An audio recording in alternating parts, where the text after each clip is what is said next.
조만간 확정이 될 것으로 보입니다. 그러면 느낌적으로 보면 아마 1월 말 정도에는 서울의 환산보증금은 9억 원 이하까지 될 것으로 보이고, 기본적으로 이 환산보증금은 2020년도가 지난다면 거의 폐지 수순으로 간다라고 하는 것이 정부의 방침입니다. 꼭 여러분 한번 기억을 해두시면 좋을 것 같고, 더불어서 상가건물 임대차 보호법에서 맨 밑에 2018년 10월 16일 날 10년 계약 갱신 요건으로 변경된 부분도 여러분들이 꼭 한번 기억을 해두시면 좋을 것 같고, 그러면 이제 내가 지금 현재 상가를 임차한 임차인이다. 그럼 나는 앞으로 무조건 이제 10년이 되는 거냐라고 하면 2018년 10월 16일 이후에 새로 계약한 사람 또는 그 이후에 새로 갱신한 사람만 10년 계약 갱신 요건이 되는 거죠. 그죠? 예. 저도 이제 용산에서 학원을 운영하고 있는데 하필이면 이번이 이제 5년 차예요, 여러분. 3월 말이 5년 차, 그죠? 하필이면 5년 차가 되는 거예요. 근데 그때 천주교 서울교구재단이 나가라. 근데 나가야만 하는 약간 아쉬운 부분이 있습니다. 만약에 이번에가 4년 차였다면 저는 계약갱신을 요구할 거고, 기존에 5년 계약갱신 요건이 있었기 때문에 무조건 갱신되는 거죠. 그리고 저는 그로부터 앞으로 6년 동안 해서 10년을 채울 수 있었는데 하필이면 이 법이 지금에 와서 변경됐다고 하는 것은 저한테는 너무 아쉽다. 뭐 이를테면 이런 생각을 한번 해보기도 하는 겁니다. 여러분 대충 느낌 알겠죠? 대충 이런 느낌도 한번 알아두시면 좋을 것 같고, 그래서 이제 마지막으로 제가 경매 추천 물건 2개와 그 다음에 낙찰된 사례 하나를 간단하게 얘기하면서 한번 설명을 하는 거예요, 여러분. 가장 쉬운 물건을 한번 가져와 본 거죠. 아마 거의 다 초보자분들이 왔을 거니까. 여러분들이 뭐 타이틀을 보면 뭐 거의 초보자, 3번째 강의만 놓고 본다면 약간 이제 클래스가 있을 수도 있는데, 우리 박철희 교수님이나 제가 한 강의들은 뭐 누구나가 이해할 수 있는 거니까 한번 간단하게 설명을 한번 해보도록 하겠습니다. 자, 여러분, 경매 추천 물건 첫 번째, 이런 물건이 있습니다. 항상 여러분들이 이제 물건을 검색할 때 가장 먼저 보는 것은 지도. 그래서 사실 여러분 지도를 많이 머릿속에 좀 익혀놓는 것이 상당히 중요한 거죠. 부동산의 고수가 되는 첫 번째 비결은 지도에 대한 이해를 좀 잘 해야만 한다. 지도를 또 많이 보고 현장도 많이 보고, 그죠? 이런 사람이 상당히 좀 중요하다, 이런 생각이 들고요. 첫 번째는 부평에 있는 청천동에 있는 어떤 하나의 물건을 이제 가져왔는데, 물건의 위치는 이제 여러분 여기 있는 거죠. 한국 GM 부평 공장 바로 옆에 이제 붙어 있는 거예요. 이렇게 놓고 본다면 이제 약간 장단점이 있는 거죠. 장점은 수요가 나쁘진 않겠다. 한국 GM의 부평 공장 다니시는 분들에 대한 수요가 있을 것 같으니까 수요적인 측면에서는 좋겠다. 단점은 그렇게 쾌적하진 않을 수 있겠다. 이런 것들이 이제 양면성이 있는 거예요. 근데 그러나 이제 여러분들이 이제 판단하는 거죠. 그럼에도 불구하고 우리는 가격만 싸다면 가성비니까, 뭐 이를테면 매수할 수 있겠다. 낙찰받을 수 있겠다. 이런 생각을 한번 해보기도 하는 거고요. 지도를 딱 놓고 본다면 대충, 볼륨이 상당히 커 보인다, 이런 생각을 갖는 거죠. 그래서 일단 여러분 아파트가 가격이 뜨려면 일단 기본적으로 볼륨이 있어야 되잖아요. 못해도 1000세대가 있어야 된다. 최소한 뭐 1000세대 이상은 되어 보인다라고 하는 점이 있었고, 두 번째는 이제 역세권이어야 되는데 과연 이것을 역세권이라고 할 수 있을까는 약간 애매하죠, 여러분. 그죠? 요렇게 간다면 그나마 어떻게? 그러나 이렇게 가야 되는 거니까 역세권이 아니었다. 그러나 앞으로는 역세권이 될 것 같다. 왜? 여러분 7호선이 연장됩니다. 부평구청에서 여기 하나 생기는 거죠. 그 다음에 인천 서구에 성남역으로 꽂히는 거잖아요. 그래서 조만간 이제 개통이 될 거니까 여기 이제 지하철역이 생긴다. 특히 7호선 강남으로 가는 거니까 나쁘진 않겠다. 거기에서 뭐 걸어서 10분 이내에 갈 거니까 역세권 아파트가 되는 거죠. 그래서 이런 아파트는 어떨까? 이렇게 이제 한번 고민해 보는 거고요. 그래서 이제 유료 경매 정보 사이트에, 만약에 태인이라고 하는 사이트에 이런 물건을 제가 한번 이제 캡처를 한번 해본 거예요, 여러분. 네. 그러면 이런 내용을 여러분들이 이제 이해를 해야 되는데, 간단히 여러분 사건 번호, 이거 인천지방법원 경매 11개에서 하고 있다. 사건 번호 2018 타경 50607이 물건 번호 1번. 여기 보면 33평의 청천동의 청천 푸르지오 아파트 117동 1002호. 뭐 동도 많아 보이고 층도 나빠 보이진 않고, 뭐 이런 느낌을 일단 한번 가지면서, 그 다음에 33평형이 감정평가액이 3억. 뭐 평당 1000만 원도 안 되는 거니까 뭐 그렇게 가격이 뭐 부담스럽지 않다, 뭐 이렇게 생각해 볼 수도 있을 것 같아요.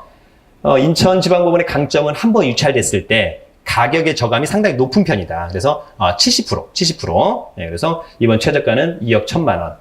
시세가 감정평가액과 거의 비슷하다면 사실 이번 최저 매각 가격은 상당히 매력적이다. 이렇게 한번 생각할 수 있을 것 같습니다.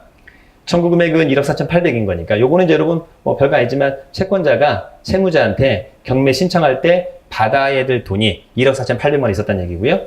지금 현재 등기부를 떼보니까 등기부에 금액이 언급되는 빚의 합계액, 근저당 가압류 이런 것들이 합계액이 3억 4,500. 깡통 아파트인 거죠, 여러분. 깡통 아파트. 이런 것들은 이제 공짜로 준다고 해도 받아서는 안 된다. 이렇게 한번 정리를 한번 해보시면 좋을 것 같고. 자, 이 아파트는 전용 면적이 약 25.51평.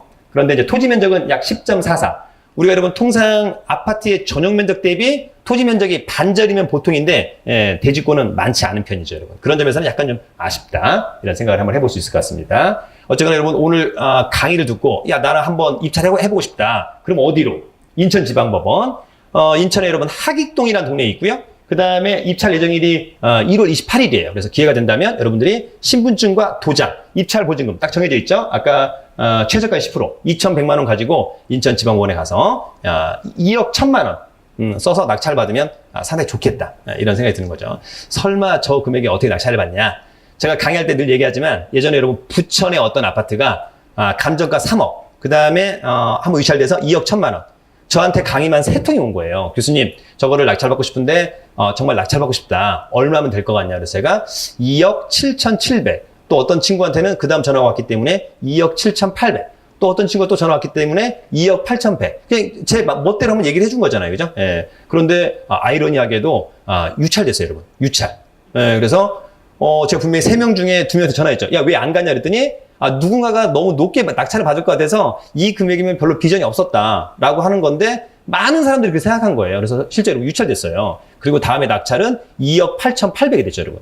그러니까 2억 천에 먹었으면 거의 뭐 7,800 정도의 수익을 낼 수 있었던 거잖아요. 그러니까 여러분들도 이런 것들 야 누가 높게 낙찰 받겠지 이렇게 생각하지 마시고 2억 1천만 원에서 좀 더 써서 낙찰 받으면 좋고 낙찰을 안 받았다면 경험을 통해서 입찰은 이렇게 하는 거구나. 법원은 이렇게 있는 거구나.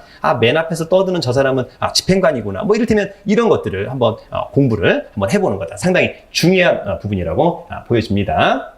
자, 그래서 이제 유료경매정보 사이트에서 이 아파트 나오는데 이럴 때는 이제 요건 사실 뭐 거의 의미가 없어요, 여러분. 아파트는. 그런데 이제 보존 등기가 98년산. 그러면 조금 별로죠, 여러분. 아파트가 가장 많이 사랑받는 아파트는 신축된 지 5년 이하, 10년 이하, 15년 이하. 15년이 넘어가면 좀 약간 좀 불편하다 이런 생각이 들고 차라리 저게 88년도다 그러면 오히려 재건축을 기대하면서 조금 더 좋아질 수 있겠다 이런 생각이 드는 건데 98년산은 이도저도 아닌 약간 그런 부분이다. 여러분 이렇게 정리를 하시면 좋을 것 같습니다. 22층 중에 10층은 로얄층, 건물의 전용 면적은 25.51. 나쁘지 않고 대지가 10.42는 약간 아쉽다 이런 생각이 들고 중요한 건 이제 이 아파트의 볼륨을 우리가 평가할 때 여러분 분모의 면적이 있어요. 82,969제곱미터. 그럼 대충 한 26,000평. 그러면 아파트가 한 동당 1,000평에서 1,200평이 한 동이 나오는 거니까 대충 뭐 한 4억의 동이 about 나온다. 이렇게 여러분들이 간단히 정리를 하시면 좋을 것 같습니다. 그럼 여러분들 심심하시니까 여러분 전부 다 핸드폰 가져오셨죠? 자, 핸드폰 한번 꺼내봅니다. 여러분 핸드폰을 한번 꺼내봅니다.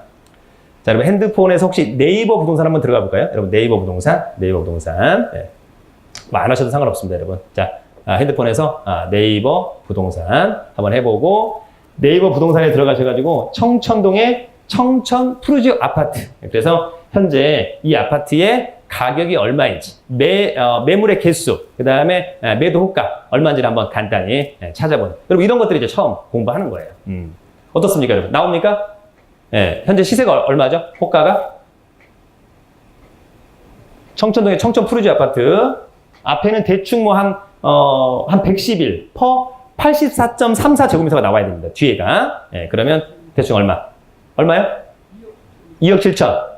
2억 7,600 대충. 그러면 당연히 신건의 3억 원은 별로 의미가 없었던 거잖아요. 그러나 이번 2억 1천만 원은 상당히 매력적이다. 이렇게 판단할 수 있겠죠. 그래서 여러분들이 나중에 어떤 아파트가 마음에 드는 게 있다 그러면 가령 네이버 부동산에서 그 아파트를 매일 모니터링을 하는 거죠. 그래서 원래 통상은 뭐 매물이 한 50개 나와 있다. 근데 그 지역에 호재가 나오기 시작한다. 그러면 매물의 개수가 팍팍 줄어들어요, 여러분. 50개, 40개, 10개, 4개, 1개, 뭐 이런 식으로 줄어드는 거죠. 근데 50개 있었다가 이를테면 악재가 터진다. 예, 그러면 매물이 갑자기 150개, 200개 이렇게 나올 수도 있다. 이런 부분들을 여러분들이 참조를 해주시면 좋을 것 같습니다.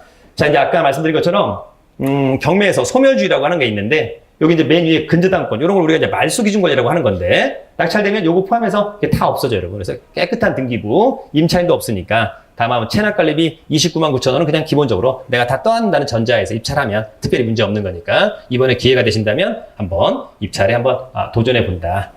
권리 분석을 잘 못한다. 그러나 법원이 깔끔하게 이 서류를 만들어주고 있는 거죠, 여러분.